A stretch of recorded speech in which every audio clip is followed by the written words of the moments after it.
சிம்பிளான ingredients use பண்ணி super டேஸ்ட்டான சிக்கன் குருமா வீட்டில் செஞ்சிடலாமா? பாட் வச்சுட்டு 6 ஸ்பூன் போல் ஆயில், 2 பட்டை, 4 கிராம்பு, 4 ஏலக்காய் சேர்த்து நல்லா பொரிய விட்டுக்கலாம். இப்போது ஒரு பச்சை மிளகா, 4 பெரிய வெங்காயம் ஸ்லைஸ் பண்ணது இது கூட சேர்த்துக்கலாம். நல்லா வதங்கணும். நல்லா ஒரு டிரான்ஸ்லூசன்ட் ஆகிற அளவுக்கு இந்த வெங்காயத்தை வதக்கணும். நான் 1 கேஜி சிக்கன் மெஷர்மெண்ட் எடுத்திருக்கேன். அதுக்கு ஏற்றாப்புல தான் நான் எல்லா இன்க்ரீடியன்ஸோட அளவும் சொல்லிகிட்ருக்கேன்.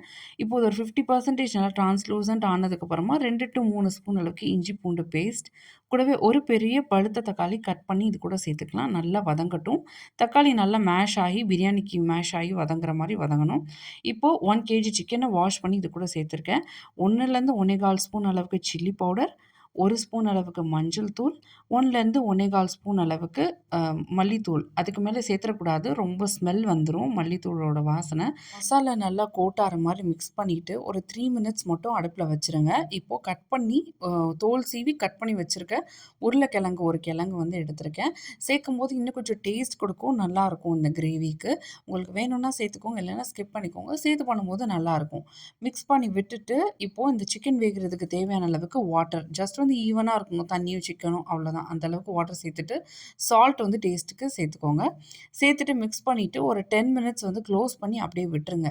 நல்லா சிக்கனும் இந்த உருளைக்கிழங்கும் நல்லா சாஃப்டாக வெந்து வரணும். ஒரு 10 மினிட்ஸ் ஓப்பன் பண்ணாமல் ஹை ஃப்ளேமில் வச்சு விட்டுட்டிங்கன்னா நல்லா குக்காகி வந்துடும்.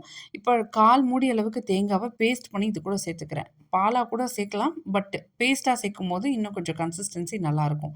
இப்போ 1 ஸ்பூன் அளவுக்கு பட்டை, கிராம்பு, ஏலக்காய் பவுடர், ஹோல் கிராம் பவுடர் இருக்கு இல்லையா, வீட்டில் செய்கிறோம் இல்லையா, அந்த பவுடர் தான் சேர்த்துட்டு மிக்ஸ் பண்ணிவிட்டு மேலாக கொஞ்சமாக கொத்தமல்லி இலை தூவிட்டு ஒரு 5 மினிட்ஸ் வந்து குழம்பு கொதிக்க விட்டு கூட்டிட்டோம் அப்படின்னா சூப்பரான வாசனையான குருமா ரெடி.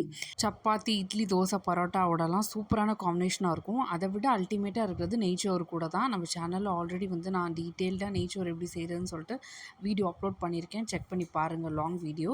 இது ஒரு டைம் சேவர் ரெசிபி, ஆனால் நெய்ச்சோரோடு செய்யும்போது ஒரு ஹிட் ரெசிபியாக இருக்கும். கண்டிப்பாக ட்ரை பண்ணி பாருங்கள். இது மாதிரி நிறைய வீடியோஸ் பார்க்குறதுக்கு நம்ம சேனலை மறக்காமல் சப்ஸ்கிரைப் பண்ணுங்கள். தேங்க்ஸ் ஃபார் வாட்சிங். அஸ்ஸலாமு அலைக்கும்.